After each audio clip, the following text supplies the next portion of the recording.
বিগত 18 বছর বেনজির আহমেদ টিকু কালিহাতি কেন কোন রাজনীতির মানুষ ছিল কিনা আমার জানা উনি বলে বেড়ান, নাম উচ্চারণ করে নেন, যে যেহেতু এত খোলামেলা আলোচনা হচ্ছে, উনি বলে বেড়ান যে বিগত 18 বছরে যারা বিএনপি করত মামলা হামলা দিয়েছে তাদের পাশে আমি দিয়েছি। এটা একদম ডাহা মিথ্যা কথা।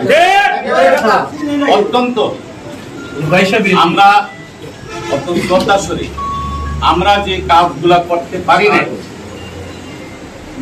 আমরা আসলে একজন বলেছেন আপনার এখানে কিন্তু করবি নাই, সবাই আমরা নেতা, কেউ গ্রামের, কেউ ইউনিয়নের, কেউ উপজেলা, কেউ সংগঠনের মূল সংগঠনে, কেউ সহযোগী সংগঠনে, অথবা কেউ অঙ্গ সংগঠনে, সবাই কিন্তু আমার নেতা, সবাই নেতা, সবাই নেতা অভিব্যক্তি। এখানে আমিও আপনাদের কাতারে, আমাদেরকে আলাদাভাবে দেখার কোনো সুযোগ নাই। আর নমিনি বলতেছেন সেটা আপনাদের অধিকার আছে, আমারও সেই অধিকার আছে, সেই প্রসঙ্গে আমি যাচ্ছি না। আমি যাচ্ছি বিগত 18 বছরে আমাদের কার্যকলাপের মধ্যে বেনজির আহমেদ টিকু কোনোদিন সম্পৃক্ত ছিল না, এবং 2022 সালে সারা বিশ্বে যখন 2020 এবং 21 সারা বিশ্বে যখন একটা অজানা অচেনা রোগ, সেই ভয়াবহ করোনার আবিষ্কার 2020 সালের আগে যারা এই দেশ এই দুনিয়া থেকে চলে গেছে, তারা কখনোই জানতো না এরকম একটা রোগ এই সারা বিশ্বে আবির্ভূত হবে, যে মানুষ মানুষের কথা বলতে পারবে না, একসাথে নামাজ পড়তে পারবে না, কুরবানি দিতে পারে, ঈদের মাছ পারে না।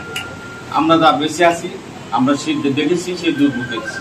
সেই করোনার পরে 2022 সালে হঠাৎ করে আবির্ভূত হলো এই বাংলাদেশ জাতীয়তাবাদী দলের সহসাংগঠনিক পদ নিয়ে, আগেই না সহসাংগঠনিক, আগে একটা আবির্ভূত হলো কালিহাতি, ওনাকে দায়িত্ব দেওয়া হলো, কে বা কার আসলো, তারপরে উনি সহসাংগঠনিক পদ লাভ করলেন। ওনার কাছে আমি বললাম, দেখো বেনজির আহমেদ যেহেতু আমার ভাগ্যের আগে, দেখো তোমাকে অনুরোধ করছি, সেটা হলো যদি বিএনপির হাইকমান্ড সত্যি সত্যি তোমাকে সহসংগঠন পদ দিয়ে, তোমার উচিত হবে বাংলাদেশ জাতীয়তাবাদী কালিহাতি উপজেলা যারা যারা সত্যিকার বিএনপি করে তাদেরকে সম্পৃক্ত করে সুন্দর একটা সাফল্যের কমিটি উপহার দেওয়া। আমরা তোমাকে এই কথা বলার উদ্দেশ্য হলো, তোমার যে পদ দিয়েছে তার প্রতি সম্মান প্রদর্শন করে আমরা চাই কালিহাতির মানুষ বাংলাদেশ জাতীয় দলকে মনে এবং প্রাণে লালন পালন করে সেই বহিঃপ্রকাশ করার জন্য, কালিহাতির মানুষকে সার্বজনীন বিএনপি করার জন্য সুযোগ তোমাকে দিতে হবে, এবং সেই জন্য অগ্রণী ভূমিকা তোমাকে পালন, এবং আমরা তোমার সাথে আছি। সে আমার কথা শুনলো না।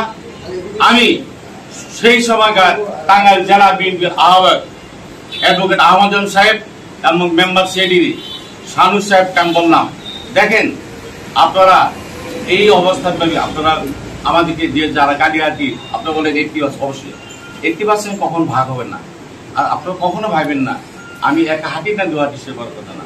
আমাদের মন প্রাণ সহ এক এবং অভিন্ন, এটা এখন না সবার দিকে। আমি সবসময় বলি, আমি যেখানেই যাই, আমি যে কোনো কথাই বলি না কেন, আমি কিন্তু আমার একার কথা বলি না, আমি সবার কথা বলি। সেদিন আহমদ আজমের কাছে আমাদের কালিহাতি উপজেলায় কিছু লোক গিয়েছিল, তাদের সাথে আহমদ আজম খারাপ ব্যবহার করেছে। তারপর আমি সাথে আহমদ